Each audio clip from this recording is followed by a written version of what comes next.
Sesaat lagi Anda akan menyaksikan Gestur didukung oleh Kuku Bima Energy.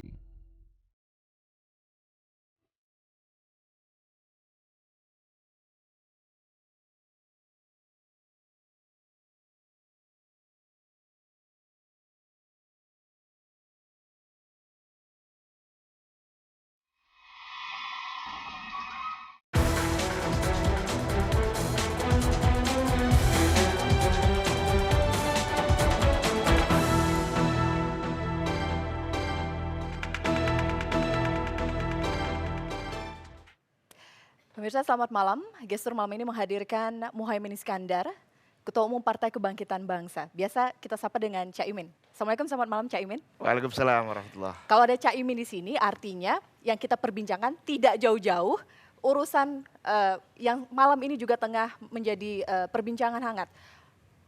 Pertemuan antara Presiden Susilo Bambang Yudhoyono dan juga Presiden terpilih Jokowi. Caimin di sini hadir, Ketua Umum PKB. Kita tahu bahwa PKB menjadi bagian dari koalisi yang mengusung pasangan Jokowi JK. Kita akan mengulas lebih dalam bagaimana pandangan Caimin terkait transisi pemerintah ini, kemudian langkah ke depannya untuk Partai Kebangkitan Bangsa. Tapi sebelumnya ada informasi berikut yang akan kami hadirkan berikut ini.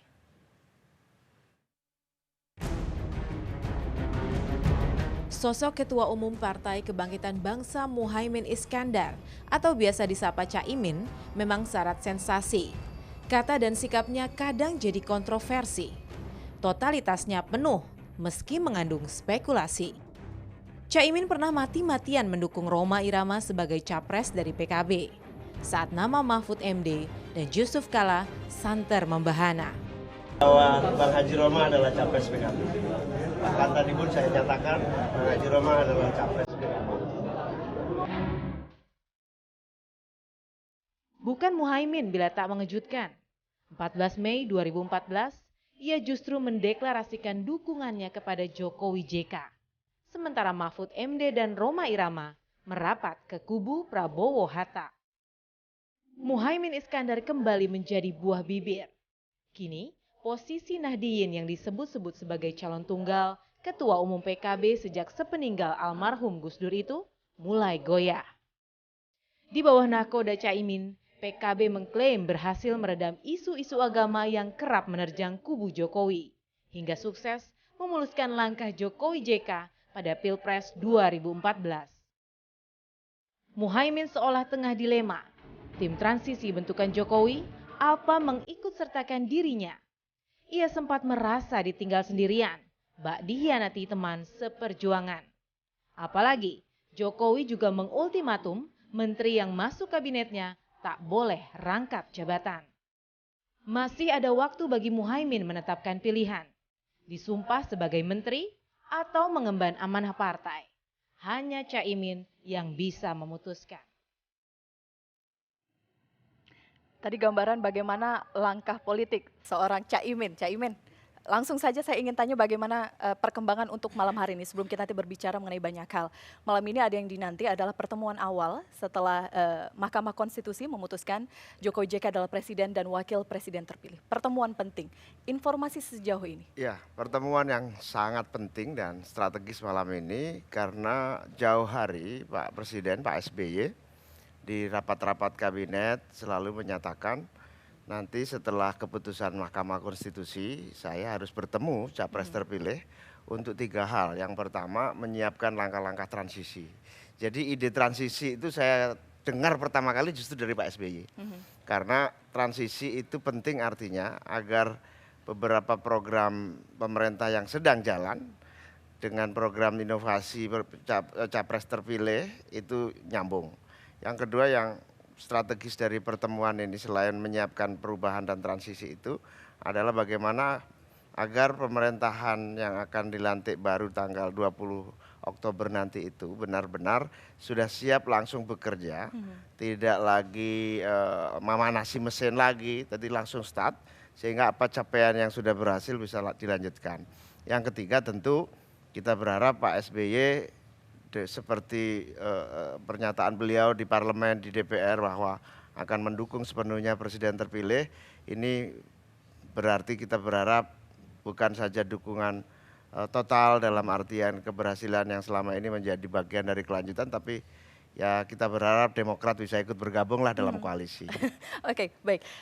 Apa yang akan disampaikan Pak Jokowi malam hari ini juga bagian dari rumusan dari tim transisi. Berbicara mengenai tim transisi, kita agak mundur beberapa pekan lalu. Komentar Anda ketika tim transisi disahkan waktu itu diumumkan kepada publik, Anda cukup kaget karena PKB tidak diikutkan dalam tim transisi itu. Ya, sebetulnya tim transisi itu sepengetahuan kita awalnya adalah tim teknis yang mensupport Pak Jokowi sebagai capres terpilih ini untuk menyiapkan semacam paper, semacam bahan-bahan bagi beliau untuk menghadapi situasi transisional itu. Maka disebut tim transisi. Nah, sepengetahuan PKB waktu itu adalah tim ini tidak diformalkan dan tidak diumumkan. Jadi semacam tim kecil seperti yang mendampingi selama kampanye. Waktu saya menghadiri persiapan G20 di Australia, tiba-tiba ada pengumuman resmi dengan rumahnya. Tentu kita pertama tidak kaget karena itu tim teknis. Yang kaget justru seolah-olah ada yang ditinggal, ada yang meninggalkan. Anda merasa ditinggalkan tidak? Awalnya begitu, tapi beberapa jam setelah diumumkan Pak Jokowi telepon saya langsung ke Australia waktu itu.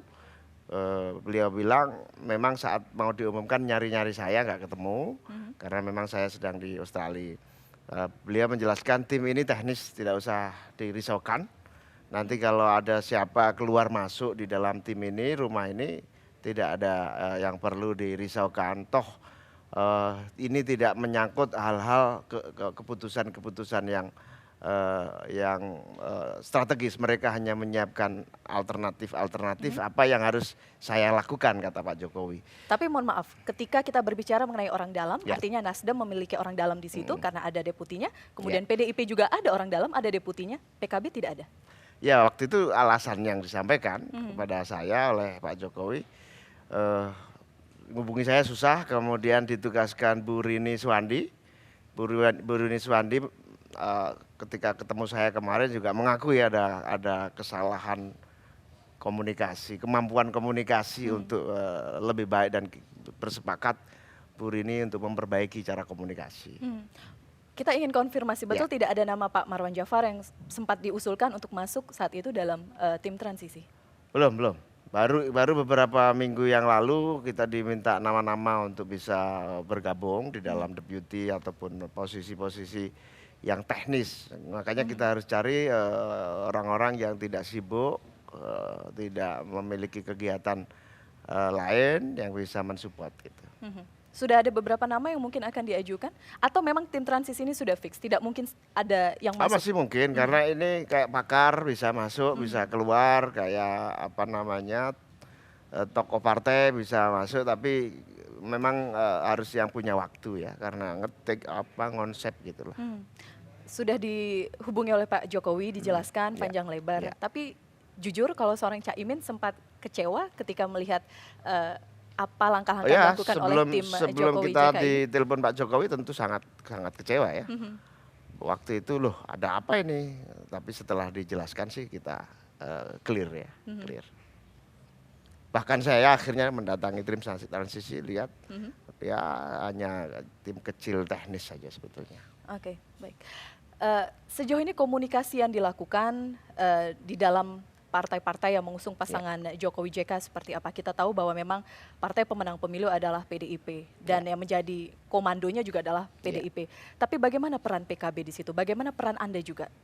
Ya, kita setiap saat, hampir setiap hari melakukan komunikasi terus-menerus dengan terutama dengan PDIP sebagai kita anggap pimpinan koalisi ya. Terus seluruh hal kita bicarakan, termasuk yang paling jangka pendek ini adalah APBN 2015 yang harus diketok DPR pada September nanti maksimal. Nah, ini menjadi concern saya dengan Puan Maharani, dengan teman-teman Nasdem, supaya fraksi-fraksi yang sekarang ada di DPR bisa menyatukan visi dengan Pak Jokowi untuk, dan pemerintah. Kemarin saya juga rapat di DPR, dengan DPR sepakat kita tunggu dulu konsep-konsep dari Pak Jokowi supaya sinkronisasi yang dibikin oleh pemerintah sekarang, juga ada ruang untuk pemerintah baru. Nah ini seminggu ke depan ini kita akan lakukan pembicaraan maraton supaya APBN kita smooth transisinya. Baik, di luar itu, Ya. apakah komunikasi pembicaraan juga terkait topik ini yang kemudian ramai dibicarakan ketika ada statement bahwa seseorang yang menjadi menteri di kabinetnya Jokowi JK harus melepas posisinya di dalam partai politik. Apakah komunikasi itu juga dilakukan? Karena Anda juga di awal menyatakan tidak setuju tapi kemudian berubah. Nanti ya Cak Imin kita akan berbincangkan di segmen kami selanjutnya, pemirsa tetap di Caster.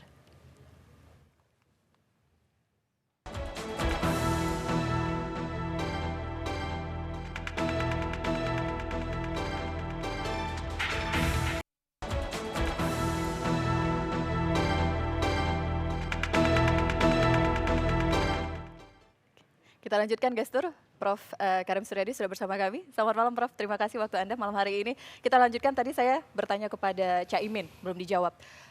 Ada kemudian pernyataan dari Presiden terpilih Jokowi yang menyampaikan bahwa ada baiknya jika kemudian para menteri di kabinetnya itu menanggalkan posisinya di parpol.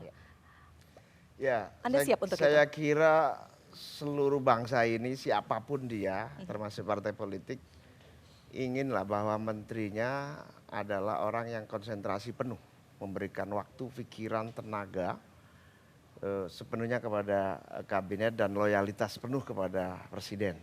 Itu hukum presidensial sekaligus etika politik presidensial.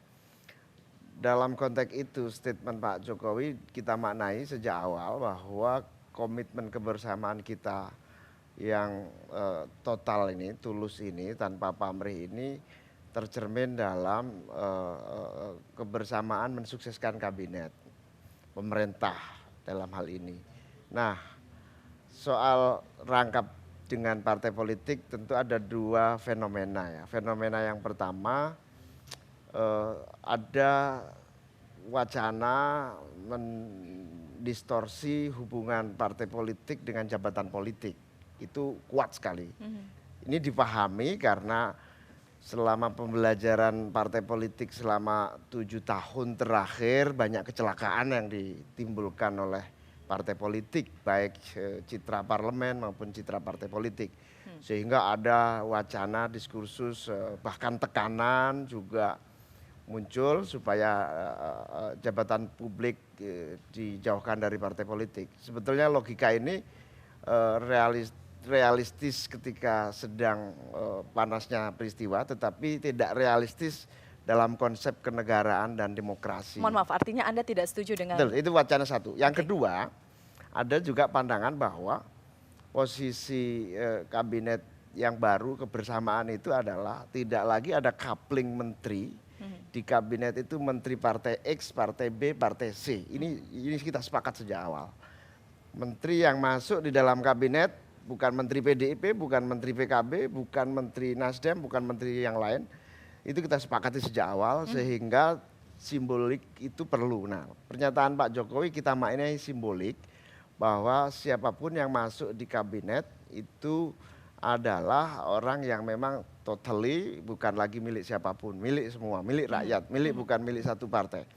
Sehingga kesan pengkaplingan yang selama ini dilabelkan kepada politik dan partai politik ini tidak terjadi lagi. Saya kira itu garis bawahnya dan kita setuju. Oke. Nah, oleh karena itu tidak ada masalah. Yang pertama itu. Yang kedua, semua bergantung Pak Jokowi sebagai presiden terpilih. Seorang yang dipilih jadi menteri nanti kader PKB pun pasti akan ditanya sama Pak Jokowi ya. Anda siap konsentrasi? Anda jadi tergantung Pak Jokowi. Pak Jokowi minta mundur pasti mundur. Oke. Ada pengalaman Anda saat ini juga sebagai Menteri Tenaga Kerja dan Transmigrasi. Apakah kemudian itu bisa membantu? Sejauh ini pernah tidak Pak Jokowi kemudian berbicara kepada seorang Cak Imin menawarkan, Anda sudah punya pengalaman, ada pos tertentu yang sudah disiapkan? Ya, tentu saja diskusi sedetil itu belum, tetapi saya kira akan sampai pada saatnya ya. Saya kira itu, mohon maaf, boleh saya tafsirkan sebagai saya berharap? Enggak, waktu itu Pak Jokowi bilang, pokoknya seluruh pembicaraan kabinet 1 September kita mulai. Jadi sehingga mulai waktu ini sampai September belum ada pembicaraan apapun menyangkut kabinet. Termasuk kalau ada pertanyaan kepada saya, bagaimana mundur atau tidak mundur? Loh, ditawari aja belum kok suruh mundur. Baik. Caimin sangat yakin dengan itu, belum ada pembicaraan sama sekali. Saya ingin beralih kepada Anda, Prof. Karim. Dengan rentang waktu yang sangat singkat, 20 Oktober akan segera dilantik Presiden dan Wakil Presiden terpilih. Melihat Cak Imin, melihat PKB, dan saat ini posisi koalisi seperti apa? Ya, menurut saya tidak terlalu mepet ya. Yang harus ditanya ke Cak Imin sebenarnya, apa makna koalisi tanpa syarat itu? Ya.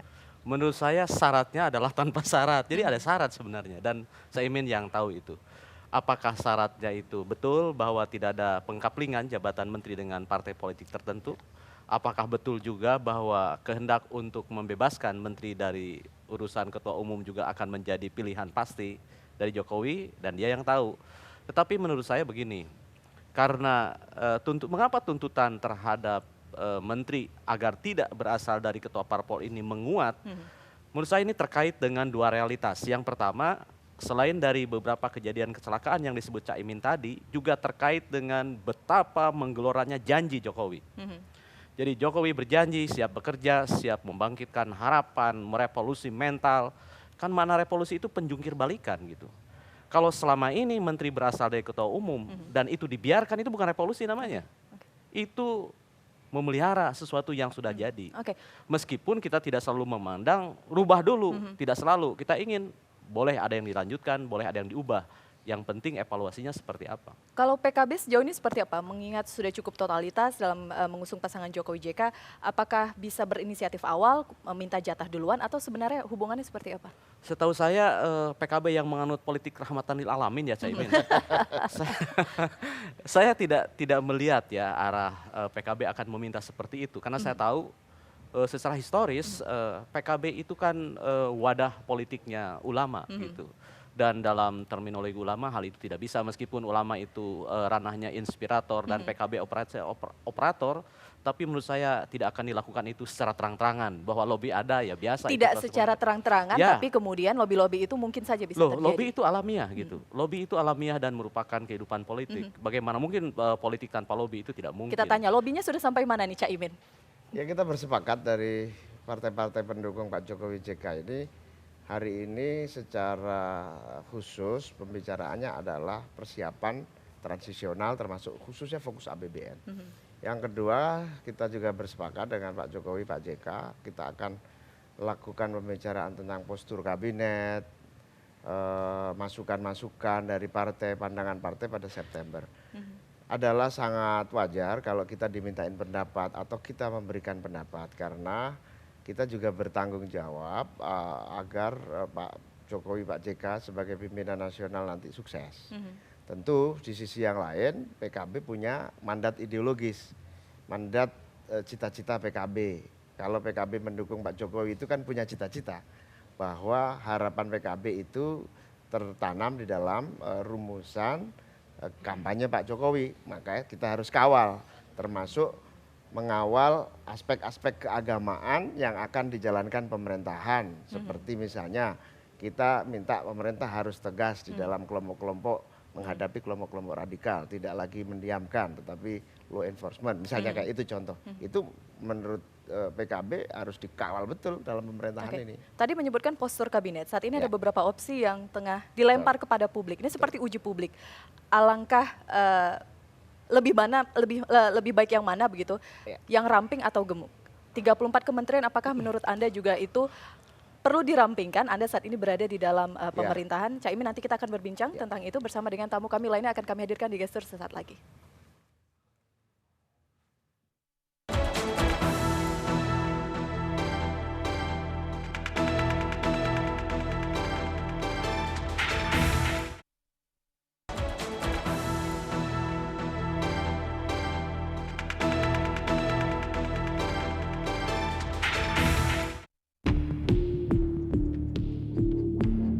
Rumah yang berada di Jalan Situbondo, Menteng, Jakarta Pusat ini kini jadi pusat perhatian sejak Jokowi JK meresmikannya sebagai rumah transisi. Tak hanya menggodok dan mengimplementasikan visi misi Jokowi JK, rumah transisi yang diketuai oleh Rini Sumarmo dan 4 staf deputi, yaitu Hasto Kristianto, Akbar Faisal, Andi Wijayanto, dan Anies Baswedan ini juga menyaring sejumlah nama calon menteri kabinet Jokowi JK. Meski bertujuan baik, rumah transisi menuai kontroversi. Peresmiannya dinilai tak pas karena mendahului keputusan MK. Bahkan PKB yang telah mengerahkan seluruh tenaga untuk memenangkan Jokowi JK tak diikutsertakan dalam tim transisi. Beberapa kebijakan juga memunculkan selisih paham. Wacana Jokowi yang menginginkan menterinya lepas jabatan dari parpol sempat menuai protes yang datang dari Ketua Umum PKB Muhaimin Iskandar. Meski pada akhirnya Muhaimin mengamini usul tersebut. Tak hanya PKB, wacana tersebut juga memancing pernyataan dari Wakil Presiden terpilih Yusuf Kala. Menurut JK, kabinet tak bisa lepas dari politik. Karena itu, kabinet patut menghargai suara partai politik. Belum lagi usulan perampingan kementerian dengan alasan penghematan anggaran. Bagi JK, perampingan kementerian akan mengubah struktur dan butuh waktu berbulan-bulan untuk penyesuaian. Perampingan kementerian juga dianggap tak otomatis menghemat anggaran. Apapun kebijakan yang digodok di rumah transisi, diharapkan tak hanya menjadi ajang rebutan kursi, namun dapat membawa kebaikan bagi negeri ini. Sebelum kita lanjutkan, tadi kita berbicara mengenai postur kabinet. Tamu saya lain sudah hadir, Pak Max Sopakua, Wakil Ketua Umum Partai Demokrat. Selamat malam, Pak. Selamat malam, Assalamualaikum. Caimin, Waalaikumsalam. Izin saya ke Pak Max dulu, Pak Max. Tadi sudah melihat apa saja yang disampaikan oleh Caimin. Saya ingin bertanya mengenai tim transisi terlebih dahulu. Ini suatu tradisi baru, ada transisi pemerintahan dari pemerintahan yang sekarang ke pemerintahan yang selanjutnya. Kalau Anda melihat sejauh ini menunjukkan kita sudah maju satu langkah, tapi apakah ada celah-celah yang mungkin terlupakan dari pembahasan-pembahasan yang sudah ramai dibicarakan? Saya kira prosesnya memang perlu dilestarikan ya. Artinya ini sebuah budaya baru yang memang mungkin bisa disebut sebagai sebuah masa atau proses peralihan gitu ya. Tapi persoalannya siapa yang ada di sana gitu ya.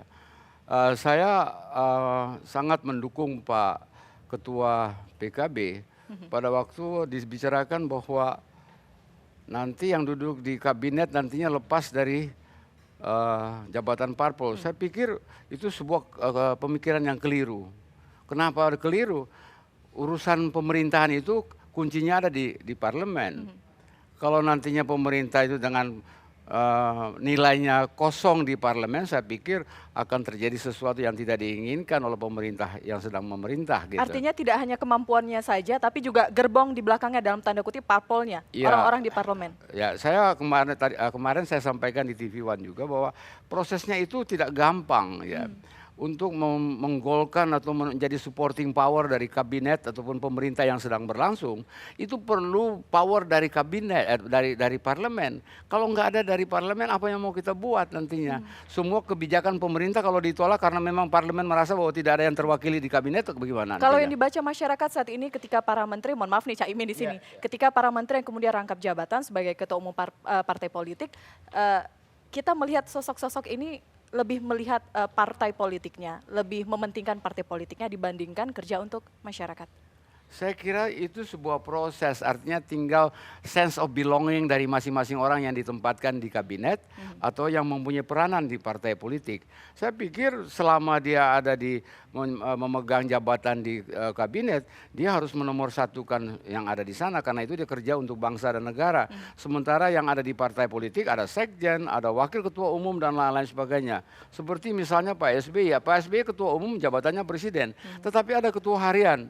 Ada wakil-wakil ketua umum yang bisa mengelola partai itu. Jadi saya setuju bahwa jangan sampai partai politik ataupun jabatan politik hilang sama sekali dari kabinet yang duduk di parlemen. Oke, gitu. Prof Karim, catatan Anda apa yang disampaikan Pak Max tadi? Itu pandangan Pak Max yang harus kita hargai gitu ya. Tetapi saya yakin tidak ada anasir untuk menghilangkan, mengosongkan parpol dari menteri atau memisahkan antara pemerintahan dengan partai politik. Tetapi kan tadi pertanyaannya apakah akan terus diteruskan tradisi yang menempatkan ketua umum ini sebagai menteri juga. Itu satu. Yang kedua, saya ingin mengoreksi dari sisi peristilahan gitu ya. menurut saya terlalu dini kalau kita menyebut kantor transisi ini sebagai sebuah tradisi ya Pak Mak ya Pak Caimin. Sebab kalau kita taat pada makna yang diberikan oleh bahasa, tradisi itu adalah sesuatu yang sudah dilakukan oleh orang-orang sebelumnya dan dipelihara oleh pelanjutnya. Jadi ini menurut kita cukuplah disebut sebagai hal baru saja. Satu. Yang kedua, ini juga harus dikritisi apakah ini sebuah proses yang serius atau jangan-jangan hanya merupakan buy off. Buy off itu sebuah tindakan seolah-olah membuka ruang partisipasi publik dalam pencalonan ini. Padahal sebenarnya bayangan sudah ada. Yang tahu soal itu Jokowi dan Caimin dan partai-partai pendukung. Sekurang-kurangnya menurut saya, kalaupun tidak melibatkan ketua partai politik pendukung koalisi, saya yakin di sakunya sudah ada kok. Siapa mendapatkan apa atau menteri ini untuk menteri ini, meskipun itu tidak diperdebatkan atau menjadi perjanjian ketika koalisi berlangsung. Tanya langsung ke Caimin ya. Ya, saya tidak bertanya tapi ingin mengorek saja. Sebab saya tidak pernah percaya bahwa koalisi itu dibangun tanpa syarat benar-benar nol. Bahwa itu kosong tidak tertulis mungkin iya, tapi cukup menjadi kesepahaman saja. Saya ingin tambahkan dulu ya bahwa kalau memang kita bicara mengenai transisi seperti yang dikritisi, saya pikir kalau memang itu diadakan, itu adalah hak dan prioritas yang dari pemerintah yang terpilih, presiden yang terpilih. Persoalannya sekarang siapa di dalam, ya.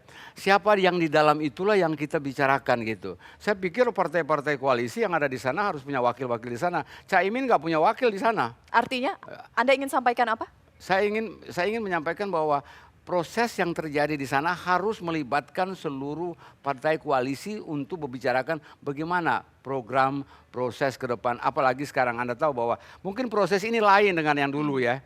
Dulu SBY nggak pakai rumah transisi. Kenapa? Langsung dia terpilih dan dia bekerja gitu. Karena tidak ada misalnya ada MK dan lain-lain sebagainya. Harus ada penolakan apa yang dihitung oleh KPU dan ini kan membuat proses. Sehingga waktu tenggang ini mungkin akan dipergunakan oleh Pak Jokowi dan Pak JK. Tapi Caimin tadi mengatakan sudah ada komunikasi dengan Pak Jokowi. Menurut Anda itu tidak cukup? Tidak cukup transparan? Ya saya kira tergantung karena soal transparan dan tidak itu tergantung hubungan mereka bukan hubungan dengan kita. Kita tanya Caimin langsung Pak Meksa. Jadi perlu kita luruskan, rumah transisi ini bukan rumah koalisi. Rumah transisi ini pekerja teknis, siapapun bisa mengusulkan, malah ada relawan memaksakan diri juga ada kemarin datang ke rumah transisi dan moga-moga juga diterima. Gitu.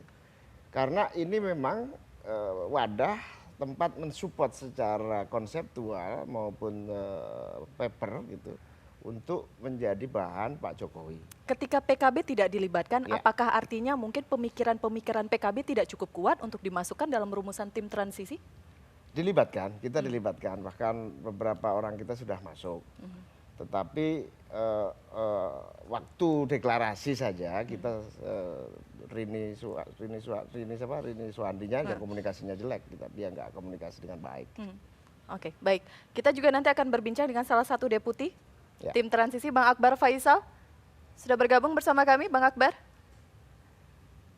Selamat malam. Selamat malam, Assalamualaikum. Kita nanti akan berbincang mengenai bagaimana langkah-langkah rumusan apa yang sudah dilakukan oleh tim transisi. Sesaat lagi, Bang Akbar, kita harus jeda, pemirsa kami kembali saat lagi untuk Anda.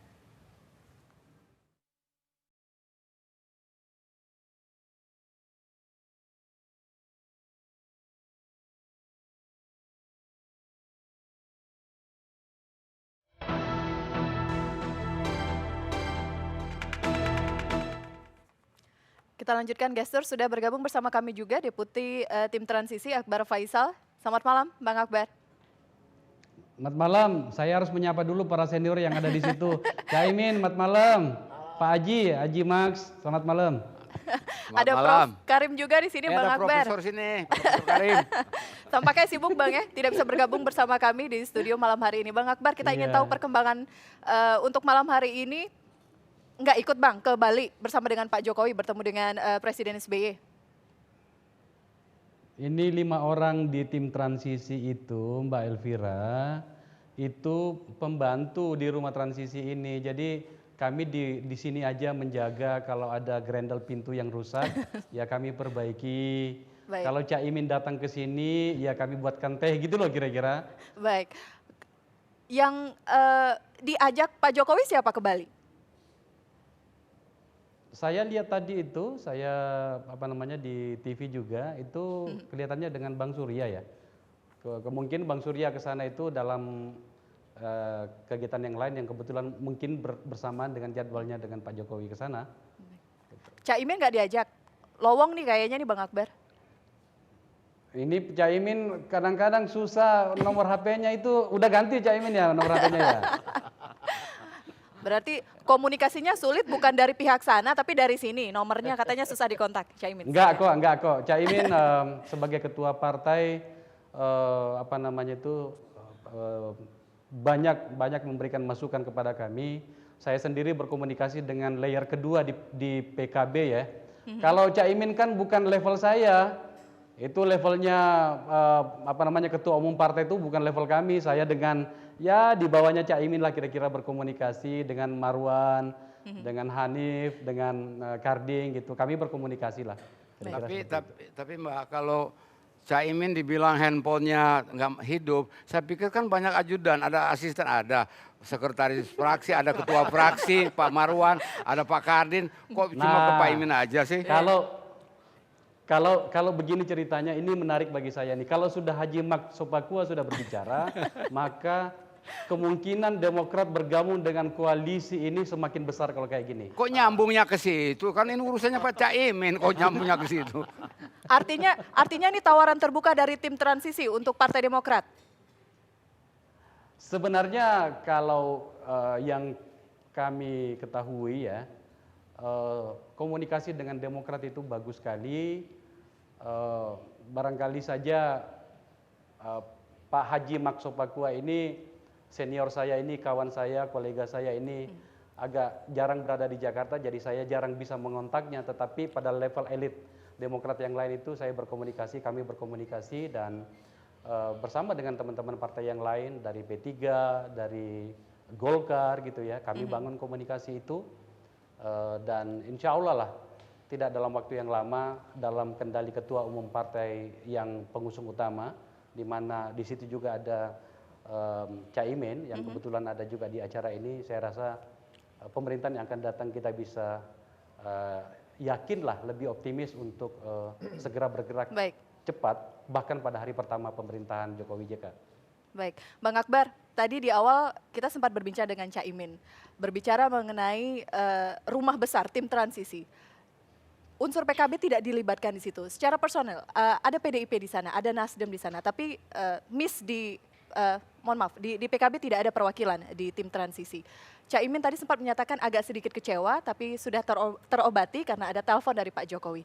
Kita ingin tahu sebenarnya, bagaimana kemudian orang-orang ini termasuk nama Anda masuk di dalam tim transisi? Saya nggak percaya, ini Elvira ini ngomporin, saya nggak percaya Caimin bicara itu. Bang Akbar harus nonton tadi di segmen 1, segmen 2. Tapi saya ingin tanya dulu, ada Caimin di sini? Saya nggak percaya. Ada Caimin, saya ingin tanya dulu. Caimin. Enggak lah, kan begini. Okay. Enggak.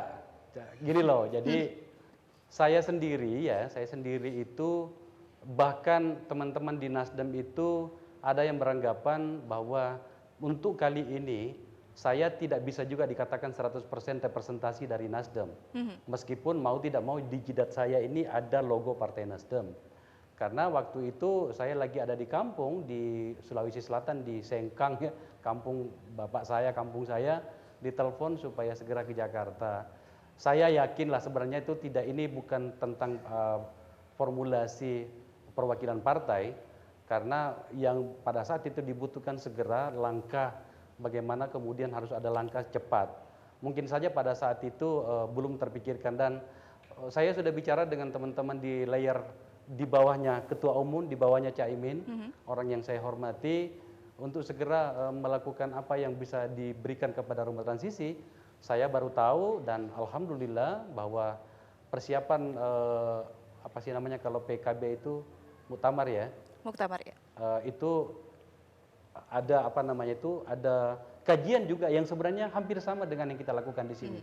Saya sudah bilang sama teman-teman bahwa monggo mari kita perkaya apa yang kita lakukan di rumah transisi supaya kemudian pemerintahan yang akan datang di mana PKB adalah pemain utama di dalam koalisi ini, itu harus saya katakan secara tegas, pemain utama dalam koalisi ini itu juga bisa segera berlari dan tidak lagi berjalan seperti biasa. Ini berlari, kita mau berlari. Kira-kira begitu, Elvira. Tapi sekali lagi posisinya saya saat katakan, itu saya tidak percaya. diajak Saya tidak berlari percaya bersama. Caimin mengatakan gitu. Ya. Posisinya saat itu tapi tidak diajak berlari bersama. PKB tidak dimasukkan di dalam tim transisi. Nah, ini pertanyaannya Elvira, ini nggak sehat bagi kesehatan saya malam ini.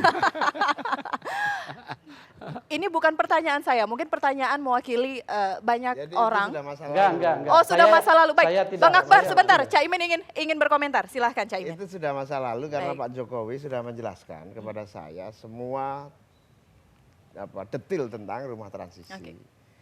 Nah, publik harus tahu rumah transisi itu bukan rumah koalisi, tapi tim teknis yang membantu Pak Jokowi dan Pak Yusuf Kalla agar menyiapkan konsep-konsep. Nah, karena itu saya justru setelah datang diajak Pak Jokowi ke rumah transisi melihat apa yang ada di situ, ya kita support, kita akan berikan berbagai masukan dan pemikiran. Tetapi harus dibedakan, rumah transisi bukan rumah koalisi, sehingga tidak ada sesuatu yang salah paham. Kayak misalnya kenapa saya tidak diajak ke Bali misalnya, bukan, saya tadi sore sama Pak JK ngobrol khusus berbagai hal tentang koalisi, salah satunya memang Presiden pinginnya 4 mata hari ini. Baik. Prof, ada pernyataan dari Caimin, dari Bang Akbar. Elvira, Iya, silakan Bang. itu kan jelas kan, saya sejak dari awal Baik. saya katakan saya tidak percaya kalau Caimin itu sudah jelas semua kok. Ini Baik. kadang-kadang kamu Elvira itu digangguin aja sama Caimin itu. Baik, ditahan dulu. Ada analisa lainnya dari Prof Karim di sini. Prof, betul tidak bahwa tim transisi ini memang tidak merefleksikan bahwa ini adalah perkumpulan dari koalisi yang mengusung pasangan Jokowi JK? Ya desainnya mereka yang bikin ya, bisa seperti itu. Meskipun pada awalnya memang ada pertanyaan, kalau transisi itu memang menyiapkan alih pemerintahan, menyiapkan program sehingga begitu terjadi pergantian itu bisa berlari cepat. Mengapa tidak semua kekuatan ya, kekayaan yang dimiliki oleh partai-partai koalisi itu dihimpun di sana, sehingga persiapan yang dilakukan itu lebih matang, lebih komprehensif, lebih mewakili unsur-unsur pemikiran, ciri-ciri, karakter, bahkan kehendak dari pendukung yang dihimpun oleh partai koalisi sehingga menjadi satu kekuatan yang menggolkan Jokowi. Pertanyaan itu memang tidak bisa ditutup, itu muncul sempat. Tetapi kalau Caimin sudah mengambil langkah bijak seperti itu, mudah-mudahan saja gitu ya, mudah-mudahan saja itu bisa memberikan penjelasan kepada terutama pendukung Caimin di belakang ya, konstituen yang jumlahnya menurut saya terlalu ceroboh kalau diabaikan. Dan ini mengesankan bahwa tidak ada persoalan. Hanya masalahnya peristiwa komunikasi dan peristiwa politik itu kan irreversible, tidak bisa diulang kembali meskipun itu sudah terjadi dan itu masa lalu, dianggap masa lalu. Tapi menurut saya itu adalah sebuah catatan bahwa langkah sudah diambil dan Caimin sudah mengambil sikap tidak memandang itu sebagai persoalan. Hanya sekarang taruhannya adalah apa yang dihasilkan oleh tim transisi ini, apakah mewakili semua komponen yang dibangun oleh kekuatan partai politik yang melahirkan Jokowi ini atau seperti apa? Oke, baik. Apa yang dirumuskan oleh tim transisi salah satunya, Bang Akbar, betul ya mengenai arsitektur kabinet Jokowi JK. Apakah sudah ada keputusan terkait ini? Kita nanti akan berbincang, Bang Akbar. Kita harus sudah pemirsa, Gestur akan kembali saat lagi untuk Anda.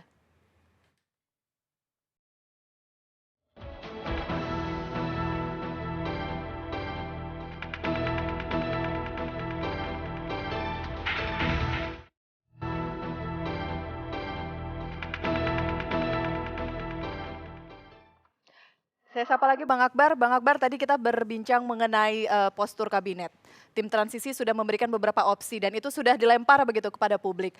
Sejauh ini responnya seperti apa? Karena tampaknya dari Pak Jokowi dan Pak JK ada pendapat yang berbeda. Satu ingin lebih ramping, yang satu ingin mempertahankan 34 kementerian. Sebenarnya kita tidak lempar ke publik ya, tapi karena wartawan bertanya ya sudah kita Baik, sampaikan. Kan katanya minta keterbukaan, ya udah kita terbuka. Tetapi opsi-opsi itu adalah hasil kajian dari salah satu pogja yang kita memang beri catatan khusus gitu ya. ada konsentrasi yang cukup banyak yang kita berikan di rumah transisi ini untuk Pokja itu. Kenapa demikian? Karena itu pertanyaan yang harus segera dijawab oleh keputusan yang harus segera diambil oleh pemerintahan, terutama presiden dan wakil presiden terpilih dalam waktu dekat sebelum dilantik. Harus ada konfigurasinya kayak apa. Dan setahu saya yang bernama arsitektur kabinet itu dari wilayah kajian kami, wilayah kajian-kajian akademisnya kami, tapi tentu saja tentang penentuannya itu tetap ada pada presiden dan wakil presiden terpilih dengan catatan berkomunikasi dengan pimpinan-pimpinan parpol. Nah, salah satu pimpinan parpol sedang kita berbicara, sedang ada dengan kita di sini, ya monggo ditanyakan ke Menarik Caimin. catatannya. Dan saya yakin itu apa? Silakan. Caimin, saya kasih kesempatan Caimin dulu, Bang Akbar. Ya, tadi siang saya bertemu dengan para deputi Bappenas karena dalam kajian LAN, Lembaga Administrasi Negara, itu ada 3 opsi, ekstrim, kemudian medium, kemudian realistik. Nah, ternyata hasil diskusi saya untuk arsitektur kabinet perampingan itu butuh waktu paling tidak 5 tahun transisional.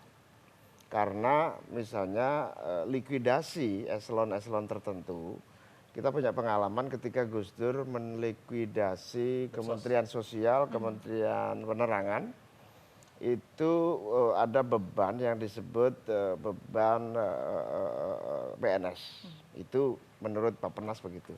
Karena itu ambil jalan tengah di antara opsi-opsi itu, saya kira tidak bisa yang ekstrim, juga tidak bisa yang terlalu lamban karena revolusi mental gitu ya.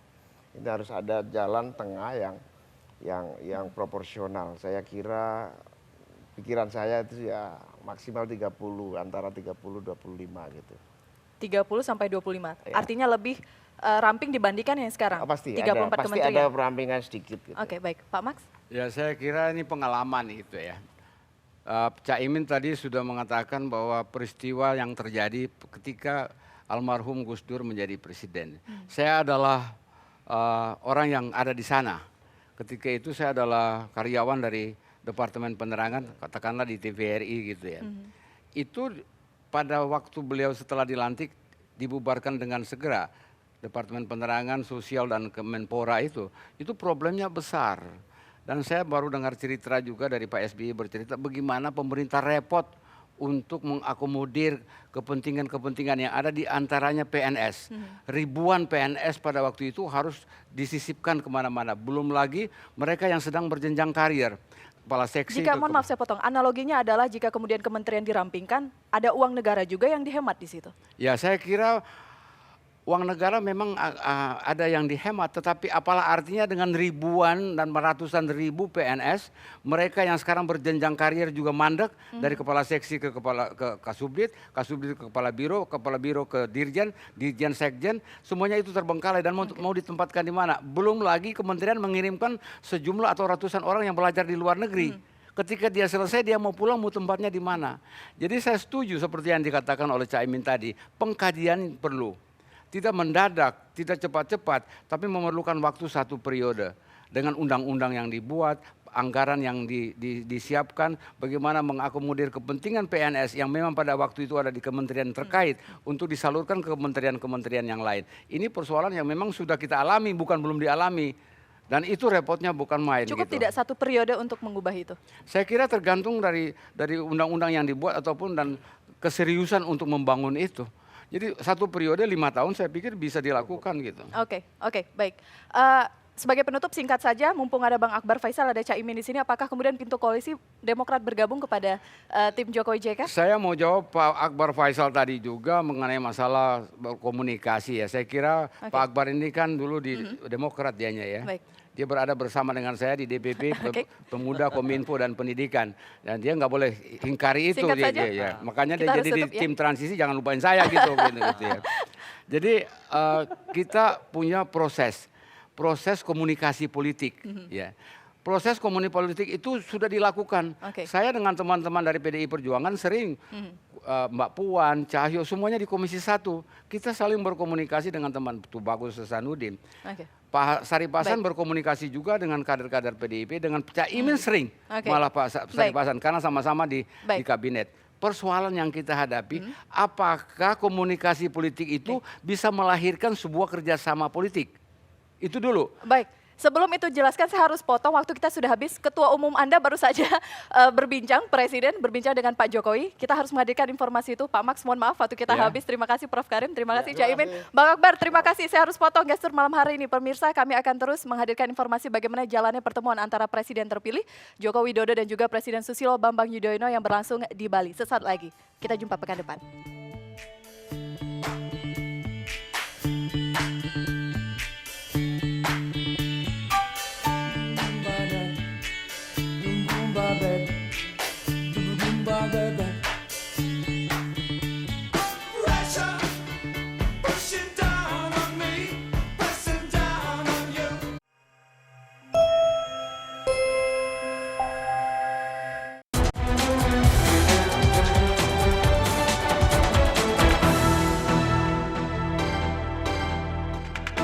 Anda baru saja menyaksikan Gestur didukung oleh Kuku Bima Energy.